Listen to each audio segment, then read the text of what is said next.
Good morning. This is Bill from Auto Europa Naples, and it's a nice, quiet, bird-free morning. Actually, quiet is not quite accurate. We do have the delightful sounds of construction going on next door. We've got the hammering, the yelling, the giggling, all great fun to make a video to, but you know, what the hell, we're going to keep going because I do have this rather impressive Roadster. This is a 2018 Mercedes-Benz AMG GT C Roadster, and of course it's part of the AMG GT lineup. It's a lineup that sort of increasingly is becoming very competitive with Porsche. And you know, when somebody thinks about sports cars, when someone thinks about German, you know, Teutonic high-end cars running around Stuttgart, Mercedes really isn't the first company you think of. I mean, they've had a long and fabled racing career without exception. But you know, Porsche, with the exception of a few tractors, has been doing nothing but sports cars, or at least until they started doing the Cayenne, for like 70 years. So you know, Porsche really has the market cornered in terms of people's minds. But AMG is trying to change all that, and this is one of the cars they're doing it with. This is only the second car that was ever built entirely in-house by AMG. The SLS was the first. Look at the side of this thing. It's got the profile of a 1950s Grand Prix car. The GTC version, this one, uses a lot of the technology and performance from the insane GTR version, and puts it in a, you know, a package that's a little bit more user-friendly. This one is finished in black outside. It's got the ceramic brakes. It's got 20-inch wheels in the back, 19 up front. The C is wider than the base versions by about 2.2 inches. More horsepower. Different stuff all around, and I mean, it is a great looking car. It's also a little bit more rare than the Porsches. They're just not selling as many of them, but that may soon change. On a level wise, this one, the GTC, probably on par with the GTS 911. You go one higher with this, the GTR, and you're into the GT3 911. Anyway, we'll get into this thing. So let's start inside what is arguably the most boring place, and that is the trunk. Fighting a little bit of mist this morning, sorry about that. Okay, so this is not exactly one that you're going to want to take to Costco. I mean, you will be able to put in a track day duffel bag in there, you know, with your race suit and helmet. Maybe a change of clothes for afterwards, but that's about it. The Roadster version, this thing does not give you a lot of luggage room. Of course, if you can afford this car, you can probably have a support team following you in a minivan, so you'll be able to take whatever you want with you. Anyway, there it is. There's the trunk. We get that out of the way. These weird little yellow things. I don't know if these are those vests that they have to have in France when you're changing a tire, but look into that. You also have a first aid kit there if you wound yourself. But anyhow, everything nice and proper inside the trunk area. Oh, that mist is going to make me crazy. Hold on a second. Let me wipe that down.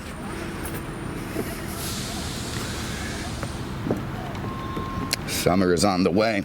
Okay, you can see this little cutout here for the rear spoiler. That, of course, comes up at speed. You can also raise and lower it manually, but that's going to keep your rump end planted when you're, you know, boiling down the Autobahn.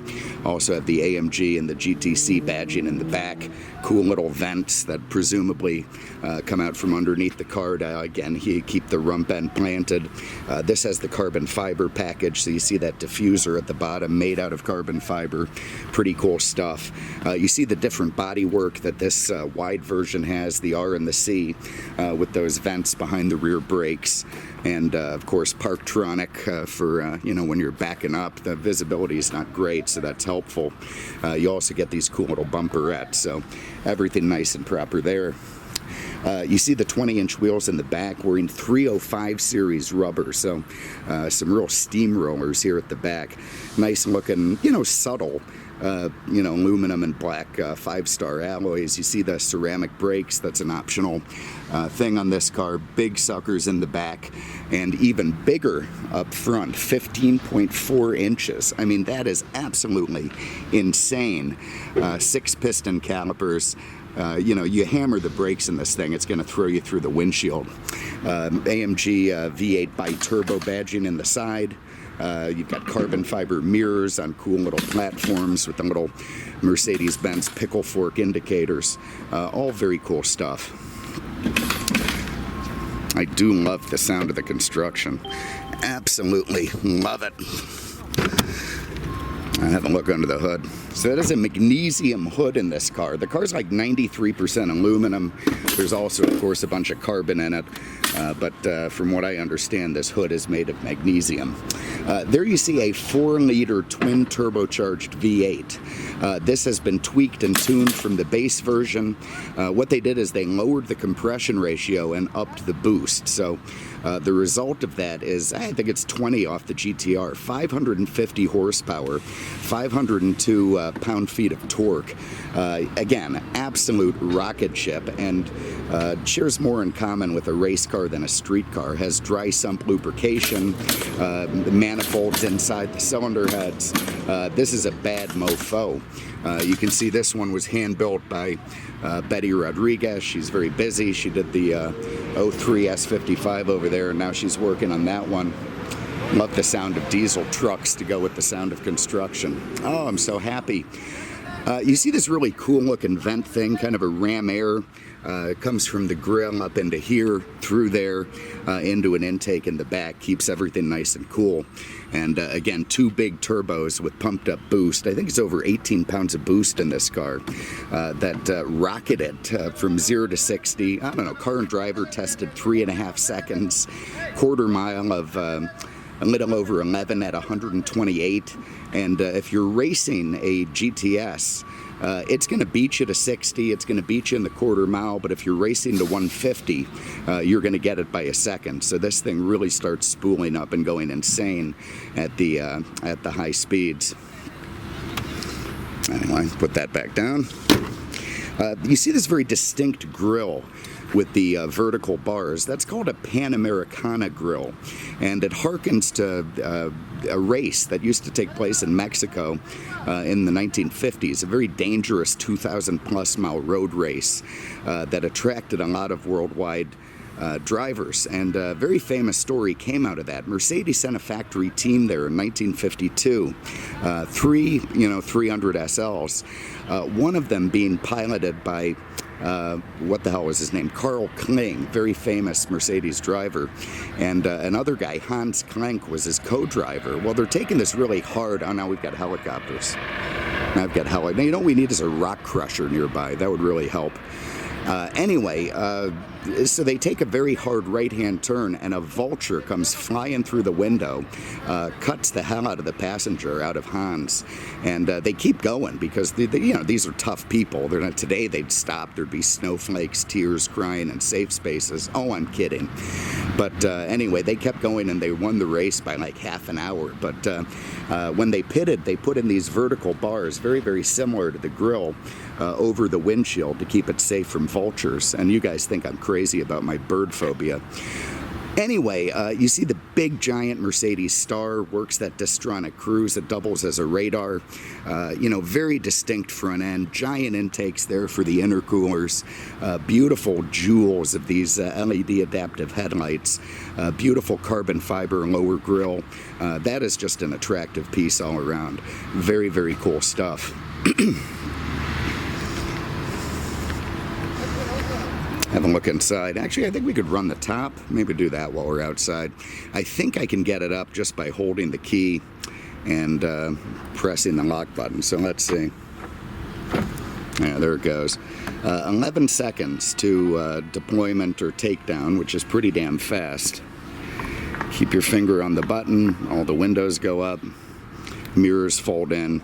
All very nice stuff. You see it's got, of course, a glass back window with heat, lovely, and the soft top on this 1,800 mile car is pretty epic. So, these things are just not for the timid.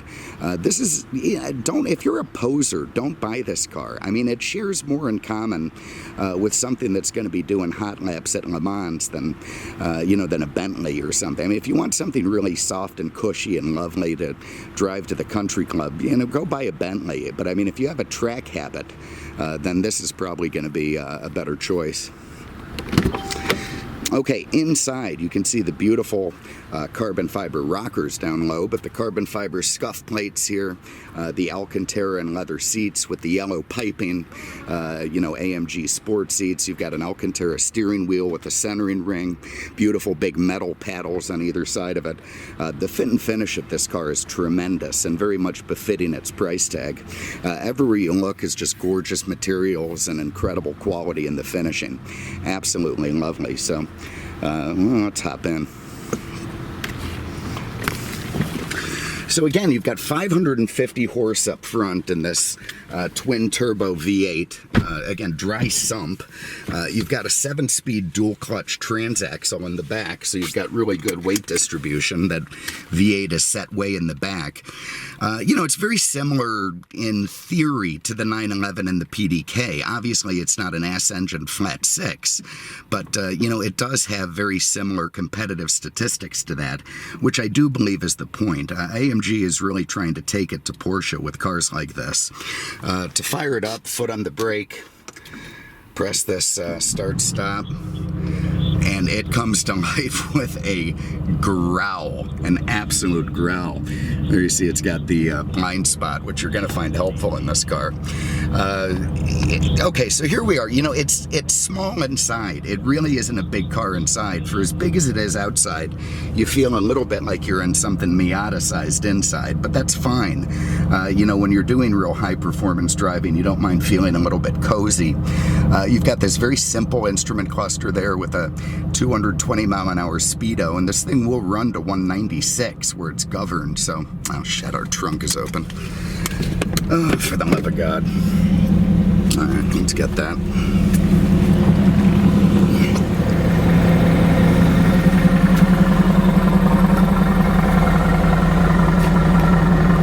And of course the car has to be off, so.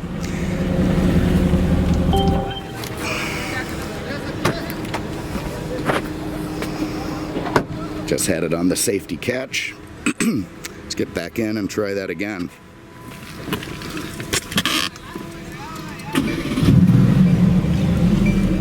So if you fire it up with the parking, or sorry, with the door open, it automatically deploys the parking brake, which I don't like, but that's what it does. Seatbelt on.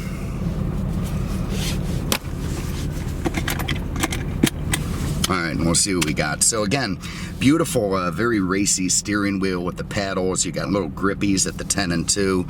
Lovely feel from the Alcantara. You got yellow stitching in it. This looks a lot like the Momo, straight off my little track car. So all very cool stuff.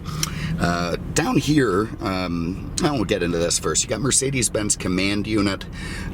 You know, it's a great system. Nice big display, gives you your navigation, your AM, FM, all that sort of stuff. Let's see what we got. Navi, radio. And of course it's got a radio.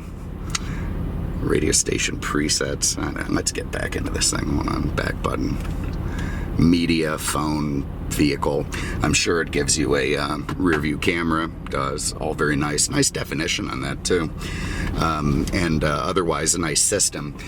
You've got all these vents here with, you can turn them off with these little knobs. This is a little bit convoluted where you've got buttons up underneath the vents. You have to squeeze in there to get them. Your heated seats, your air scarf, your that'll deploy the what the hell is that? The rear wing? I think that's somewhere else. Anyway, it looks like you deploy a parachute with that. You can turn off your parking sensors. Down here you have some direct buttons for the command functions like the climate and such. Again, with the beautiful carbon fiber part of that package. This has the Burmeister sound. This thing has some great options. So it's got, you know, almost 10 grand worth of ceramic brakes. That's what that option costs. 4 grand worth of Burmeister stereo. 4 grand worth of carbon fiber. Just keeps adding up and adding up. This thing would have stickered in the $180,000 range. Down here is where you get into the crux of this car. This style here will change the different settings for driving. It has, what does it have? An individual setting where you can tailor make it to your liking. You can go to comfort, which makes the car not really comfortable, but more comfortable than in other modes. You've got a sport. You see it all comes up here, over there as well. You've got Sport Plus, which you just heard the engine. I don't know, I lift the windows down. You hear the difference in that. Listen to the exhaust note. There's Sport. There's Sport Plus. I read somewhere that when this thing's under full throttle in Sport Plus mode, it sounds a little bit like a C-130 gunship under, fire at will orders. I can't really improve on that analogy. That's perfect. And then anyway, you get full-on race mode. And what that's going to do with all this stuff is change the dynamics of the entire car. The suspension, the engine, the exhaust, the way it shifts, the way it corners, the way it handles, and the manual paddles and such. It's going to be bad to the bone. And this thing uses technology in ways that really have, I mean, it's sort of a standard thing. When you go to the track in a lot of cars, you're turning off all your aids. You'd like to have no ABS. You'd like to have no traction control. In this car, you want that stuff on because it helps you go faster than you would otherwise. This thing, like the R above it, has four-wheel steering. So the rear wheels turn a little bit to help you make it around corners. At lower speeds, they're turning in opposite directions. At higher speeds, they're turning in the same direction. And the amount of stability that gives you is absolutely incredible. It is a true must-have setup on these AMG GT cars. But anyway, so here we are, and let's just go to Sport Plus.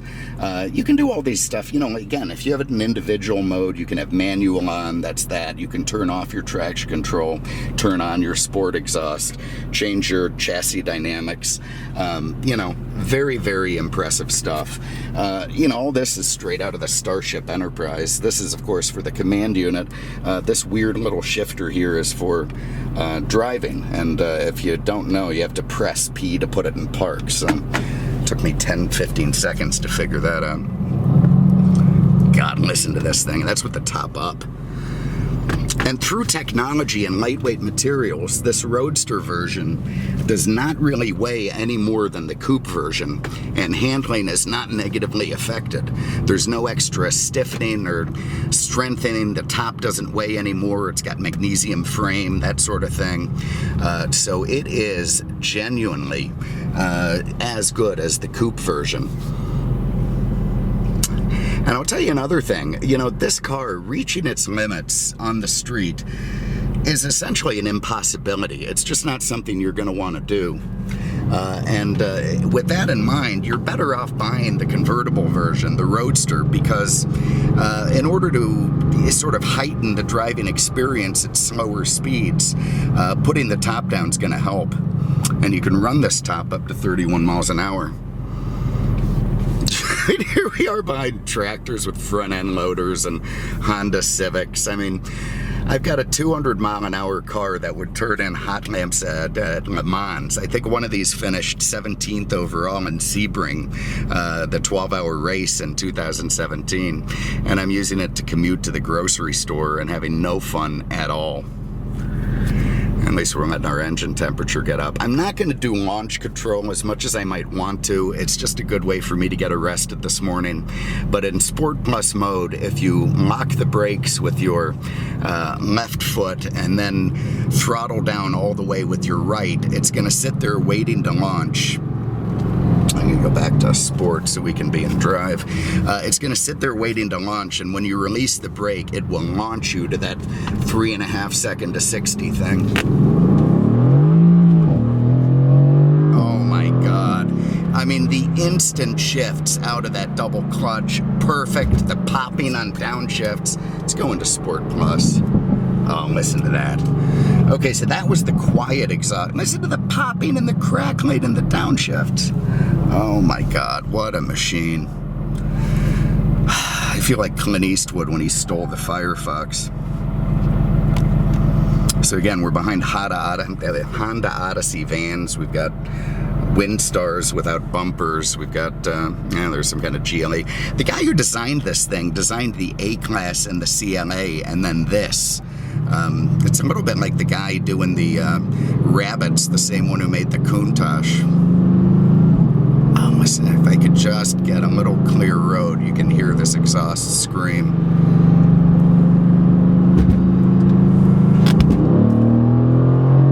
Holy shit. Okay, that was about half throttle, and it was a joy. I am telling you, man, this thing is one bad mama. Even makes you make stupid statements like that. So there it is. You've got your electro hydraulic steering turning in perfect feel. Let's just do that again. Listen to the instant shifts out of that dual clutch. This is a machine, an absolute machine. God bless AMG for taking it to Porsche. God bless them. You see all that weird flickering with the cluster? This camera does that. It's just the camera. Cluster's fine. Anyway, 2018 Mercedes-Benz AMG GT C Roadster, 1,700 miles. Triple black. Let me try to get out of the sun. There we go. Triple black. Great colors. Great everything. Great options. What can I tell you? What a great car. You have an interest, give us a call. 239-298-8000. On the web at aenaples.com. Thank you so much for having a look. We appreciate it. We'll see you with the next one. I'm going to get this top down and start enjoying myself. Where the hell is the top button on this thing? I don't know. Figure it out. Anyway, thanks for having a look. Take care.